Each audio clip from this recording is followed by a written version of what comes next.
देखिए आज मैं आप लोग को चैप्टर 4 का लास्ट क्लास बताने जा रहे हैं, जिसमें से 2 क्वेश्चन छूट गया था। उसको आप ध्यान से समझिएगा, ये भी बहुत अच्छा क्वेश्चन है। ठीक है, देखिए ध्यान से। बोला जा रहा है, यहाँ पे क्वेश्चन में लिखा हुआ है, बहुत ही सिंपल सी क्वेश्चन है ये क्वेश्चन। बस आपको फॉर्मेट बनाना, सॉल्यूशन बहुत इजी वे से होगा। ठीक है, आपसे बोला जा रहा था sum of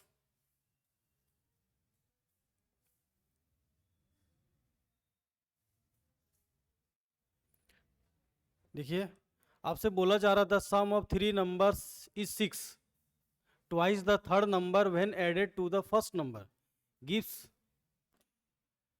7. On adding the sum of the second and third number to the thrice of the first number we get 12. Find the numbers using the matrix method. आपको एक फॉर्मेट, इसको सॉल्व करने के लिए एक फॉर्मेट, सबसे पहले ये आपका वर्ड प्रॉब्लम आ गया। जो क्वेश्चन मैं आप लोग को कल बताया था एक्स वाई के फॉर्म में, लीनियर इक्वेशन के फॉर्म में था, ये भी एक लीनियर इक्वेशन ही है। बस एक क्या स्टेटमेंट करके दिया हुआ है, उसको आपको समझना होगा और उसका एक फॉर्मेट तैयार करना होगा लीनियर इक्वेशन का। तो आपसे बोला सम ऑफ 3 नंबर्स, तो आप सिंपल सी बात क्या कीजिएगा, ध्यान दीजिए। Let first number be x, second number be y and third number z. ये नंबर आप लोग को फाइंड करना है। कैसे फाइंड करना? By using matrix method. अब सिंपल सी बात आपको क्या करना है, अकॉर्डिंग टू क्वेश्चन लिखना। ध्यान दीजिएगा, एकदम बहुत ही सिंपल सी बात है। बस हम आपको फॉर्मेट तैयार कर दे रहे हैं, आपको सॉल्यूशन खुद से करना है। ठीक है, स्टार्टिंग बोला है twice the third number when added to the first number. Third number कौन सा? ये बोलता twice the third number. Twice the third number मतलब 2z। उसको किस में ऐड करने बोल रहा है? When added to the first number. Added to the first number मतलब प्लस एक्स। और क्या बोला जा रहा है? इसके पहले थोड़ा सा, एक मिनट, इसके पहले एक बात और बता दे रहे हैं। इसके पहले भी आपसे बोला था sum of the 3 number is 6, मतलब तीनों नंबर का प्लस, मतलब x plus y plus z, ये 6 हो गया। फर्स्ट की बात हो गया। सेकेंड में बोला गया है third number the twice the third number when added to the first number, मतलब ट्वाइस मतलब 2z। इसको कहाँ पे ऐड किया जा रहा है? फर्स्ट नंबर मतलब x, और हम लोग को मिल क्या रहा है? बता रहा 7 मिल रहा है। ये सेकेंड इक्वेशन हो गया। ठीक है, नेक्स्ट बोला जा रहा है on adding the sum of second and third number to the thrice of first number. बोलता सेकेंड और थर्ड नंबर को जोड़िए। कैसे?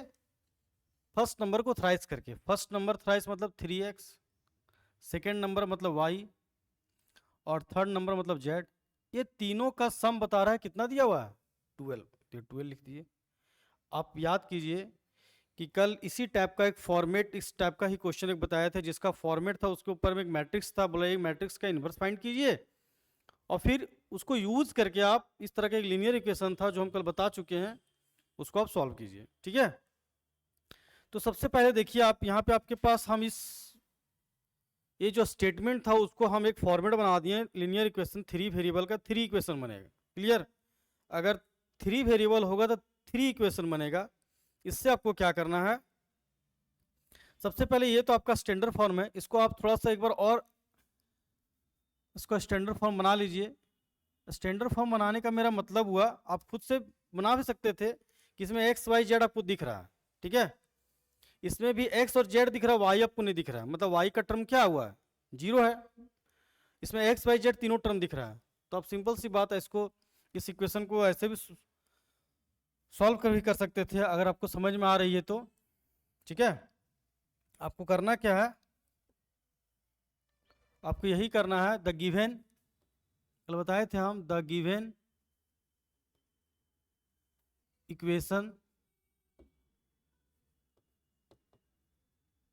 Equation can be written as कैसे लिखिएगा? तो A X equal to B, कल बताए थे हम सेम क्वेश्चन इसी टाइप का था। यहाँ सब क्या लिखिएगा, x equal to A inverse और B, that is first equation. Mean सबको x मतलब वेरिएबल, ये वेरिएबल एक्स वाई जेड का वैल्यू निकालना यहाँ पे बोला गया। आपको यहाँ पे क्या होना चाहिए, ए इनवर्स का वैल्यू चाहिए और बी चाहिए। तो ए इनवर्स अभी तो हम लोग को नहीं मालूम, बट ए क्या है, ए कल बताए थे हम, ए जो होता है वो कोफिशिएंट होता है एक्स वाई जेड का, ठीक है। मतलब कोफिशिएंट क्या है, देखिए ध्यान से, एक्स का कोफिशिएंट फर्स्ट वाले में 1 1 3 मीन्स 1 1 3, ये फर्स्ट कॉलम का बात हो गया। सेकंड कॉलम में क्या लिखेंगे, वाई का कोफिशिएंट, तो इसमें दिख रहा है वाई का कोफिशिएंट 1, बट इसमें आपको नहीं दिख रहा है। आपको मालूम होगा इसका स्टैंडर्ड फॉर्म बनाइएगा तो क्या होगा, इसका स्टैंडर्ड फॉर्म होगा x plus 0 into y plus 2z, ये होगा इक्वल टू 7, इसका ये स्टैंडर्ड फॉर्म होगा, ठीक है। तो y का कोफिशिएंट में 0 है, इसमें y का कोफिशिएंट 1, मतलब ये हो गया 1, ये हो गया 0 और ये हो गया 1। z का कोफिशिएंट 1 2 और 1 1 2 और फिर 1, आपका ये ए मैट्रिक्स हो गया, क्लियर। अब ध्यान दीजिए उसके बाद क्या लिखेंगे हम लोग, एक्स मैट्रिक्स। तो एक्स क्या होता है, जितना आपका वेरिएबल है, मतलब एक्स वाई और जेड, ये हो गया। एंड बी मैट्रिक्स किसको बोलते हैं, तो बी मैट्रिक्स जो आपके इस साइड का कोफिशिएंट है, कांस्टेंट है, क्या है 6 7 12, यानी लिखिए 6 7 और ये 12, ये कांस्टेंट। अब ध्यान दीजिए आपके पास मैट्रिक्स सारा है, आपको एक्स निकालना है, एक्स मतलब वेरिएबल एक्स वाई जेड, तो आपको क्या चाहिए, ए इनवर्स और बी। तो सबसे पहले आपको करना है क्या, इसका इन्वर्स फाइंड करना है।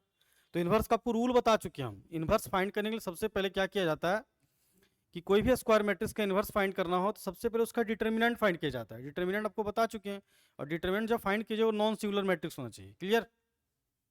नॉन सिंगुलर मैट्रिक्स होने के बाद इसको हम लोग आगे बढ़ेंगे। उसके बाद क्या फाइंड करते हैं, कोफैक्टर फाइंड करते हैं, 1 बाय 1 इच रो का एलिमेंट का 1 बाय 1 फाइंड करेंगे। कोफैक्टर निकालने के बाद हम लोग क्या निकालते हैं, इसका एडजॉइंट निकालते हैं। एडजॉइंट क्या होता है, कोफैक्टर जो आता है उसका ट्रांसपोज। और इन्वर्स निकालने का रूल क्या है, एडजॉइंट बाय डिटर्मिनेंट। अब जैसे आपका इन्वर्स निकलेगा, आप ला के इक्वेशन में यहाँ पुट कर दिए, सॉल्व कीजिए, कल आपको बता चुके हैं। आप पीछे लेक्चर में ध्यान से देखिएगा कि किसी भी मैट्रिक्स का इन्वर्स हम लोग कैसे फाइंड करते हैं, क्लियर। 2 बाय 2 ऑर्डर भी बता चुके हैं और 3 बाय 3 ऑर्डर भी बता चुके हैं। अब उसको आराम से देख के आप सॉल्व कीजिए, आपका ये सॉल्यूशन खुद होएगा, ठीक है, खुद कर लीजिएगा। तो ये हम लोग का हो गया। नेक्स्ट देखिए,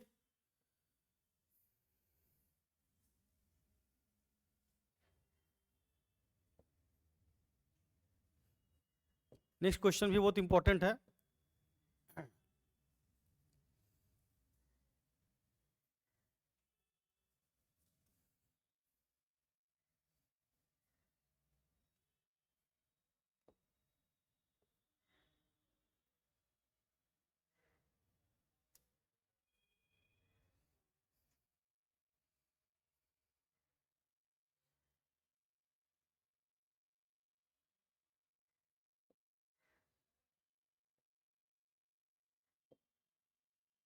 देखिए ध्यान से,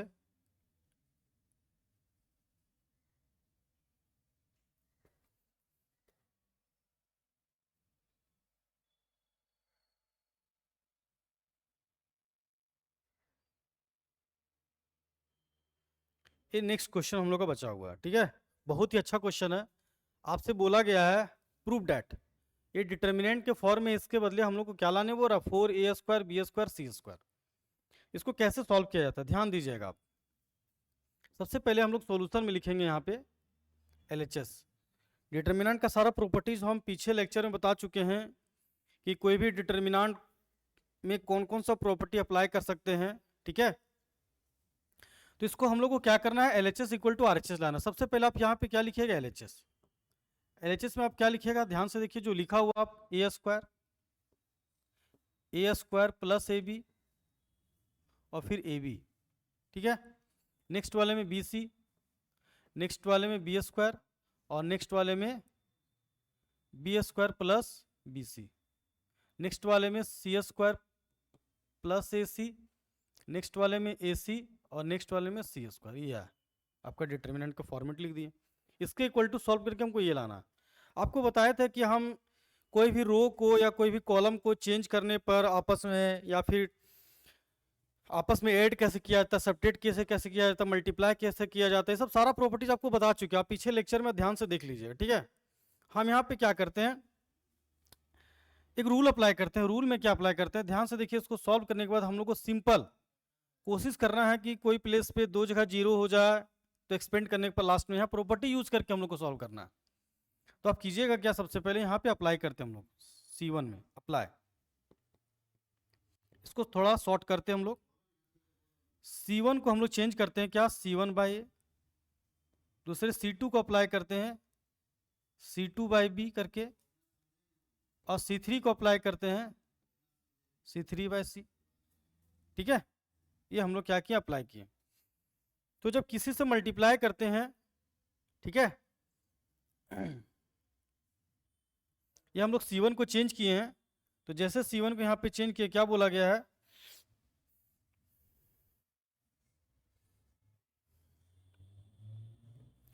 इस C1 में हम लोग क्या करें, C1 के नंबर को 1/A से डिवाइड कर, मतलब A से डिवाइड करें। तो इसको A से जैसे डिवाइड कीजिए, क्या बचेगा, A। नहीं समझ में आ रहा, देखिए ध्यान से आपको बता रहे हैं।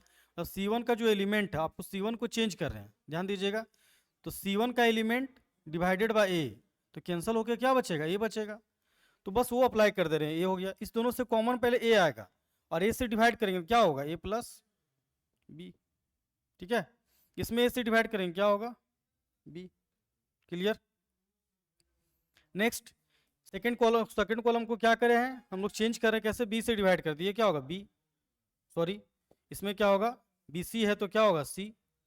इसमें क्या होगा B + C। इस वाले में क्या होगा, सॉरी, इसमें सिर्फ आपका B है, सेकंड वाले में, थर्ड वाले में है B + C। थर्ड कॉलम में ध्यान से देखिए, C से डिवाइड करें तो क्या होगा, C + A, नेक्स्ट वाले में A, नेक्स्ट वाले में C। क्लियर, ये हो गया। ये आपका आ गया C1 को चेंज करने के बाद। ठीक है, नेक्स्ट स्टेप देखिए। अब हम लोग को सोचना है कि कैसे इसको सिंपल करते जाएं। तो यहाँ पे क्या करते हैं, फिर से रूल कुछ अप्लाई करते हैं हम लोग। C2 को चेंज करते हैं, ठीक है, C2 को सॉरी R2 को चेंज करते हैं। R2 को कैसे चेंज करेंगे, तो R2 में से हम R1 का नंबर को माइनस करिए। रूल बता चुके हम कैसे किया जाता है, ठीक है। तो जैसे ये रूल अप्लाई करेंगे, R2 का चेंज कर रहे हैं, मतलब इसमें से इसको माइनस करना। तो एक फर्स्ट रो का कोई एलिमेंट चेंज नहीं, A C और फिर A + C इसको लिख दे रहे हैं। सेकेंड रो का एलिमेंट क्या बोल रहे हैं कि सेकेंड रो के एलिमेंट में से फर्स्ट रो के एलिमेंट को माइनस, किसमें इसको माइनस करेंगे, क्या बचेगा B।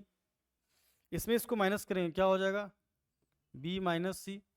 इसमें इसको माइनस करेंगे, A से A कैंसिल हो जाएगा, बचेगा क्या, -C। सेकेंड रो का एलिमेंट चेंज हो गया, बाकी कुछ नहीं करना।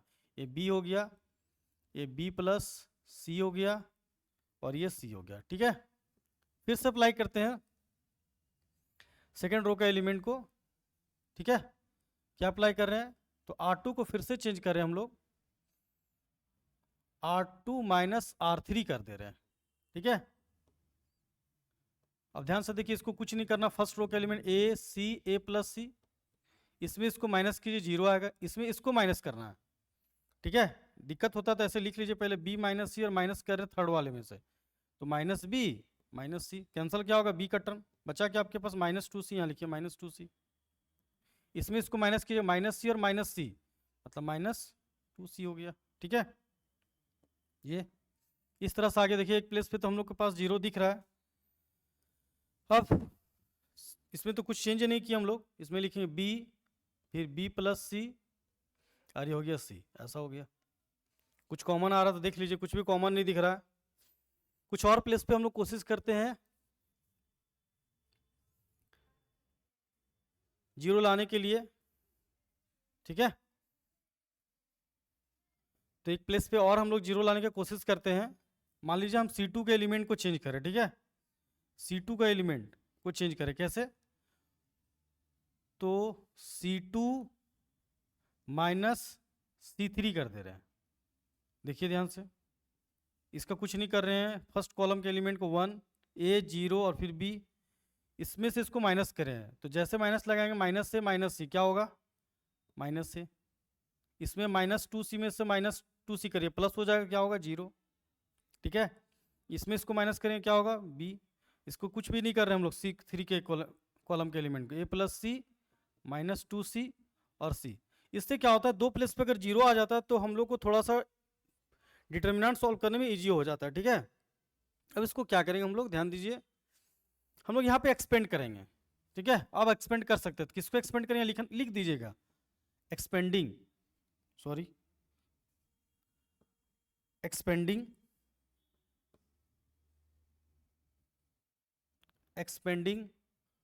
R2 को एक्सपेंड कर रहे हैं, ठीक है। R2 को क्या करें, एक्सपेंड कर रहे हैं। तो R2 को एक्सपेंड कर रहे हैं तो ध्यान दीजिए, ये जीरो है, ये जीरो है, सिर्फ बचा क्या, थर्ड वाला। ये इसका साइन क्या होता है, 2 और 3, मतलब इसको जैसे एक्सपेंड कर रहे हैं, ये सेकेंड रो है, थर्ड कॉलम है तो नेगेटिव होता है। अब पहले से दिया -2c, ये हो गया। जैसे एक्सपेंड करें ये डिलीट हो जाएगा, डिटर्मिनेंट फाइंड कर रहे हैं, second row deletes, third column delete. आपके पास बचा कि ये 4 एलिमेंट, मतलब a -a 2/2 ऑर्डर में हो गया, b और फिर ये b। इसको हम लोग क्या करेंगे, सॉल्व करेंगे, ठीक है। अब ये क्या हो गया, ये हो जाएगा 2c, इसको मल्टीप्लाई कीजिए ab, ये हो जाएगा माइनस में प्लस ab। अब इसको सारा को आप, ये हो गया 2c, और इसको आप प्लस कीजिएगा तो क्या होगा 2ab। अब जैसे इसको मल्टीप्लाई कीजिएगा, क्या आ गया 4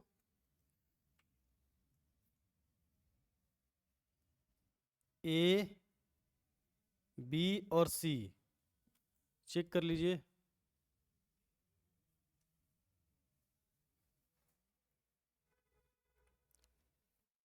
हम लोग का एक कहीं बात छूटा हुआ था, ध्यान से देखिए यहाँ पे। ये जब हम लोग किसी से डिवाइड कर रहे हैं तो हम लोग को क्या करना पड़ता है, ये यहाँ पे मल्टीप्लाई भी करना पड़ता है ए बी से। जैसे यहाँ पे हम डिवाइड किए ए बी और सी से 1 बाय 1, तो ए बी सी से हम लोग क्या किए, मल्टीप्लाई किए। ये सारा टर्म को यहाँ पे हम लोग को लिखना पड़ेगा, ठीक है। तो यहाँ पे हो गया आपका ए बी सी, फिर यहाँ भी हो गया ए बी सी, और फिर इस प्लेस पे भी हो गया ए बी सी, ठीक है। और लास्ट में जो आपके यहाँ पे बचा हुआ है ये ए बी सी, और सेकेंड रो को एक्सपेंड किए हैं तो ए बी सी को जैसे आप यहाँ पे मल्टीप्लाई कीजिएगा, ए बी सी ये हो गया, फिर से ये हो गया ए बी सी, ठीक है। अब सबको जैसे मल्टीप्लाई कीजिएगा क्या होगा, 4a² b² और c², that is called RHS, ठीक है। ये हम लोग का प्रूव्ड हो गया। 2 क्वेश्चन का हम लोग को चैप्टर 4 बचा हुआ था, चैप्टर 4 का कंप्लीट क्वेश्चन सॉल्व हो चुका है। अच्छा से देख लीजिएगा आप।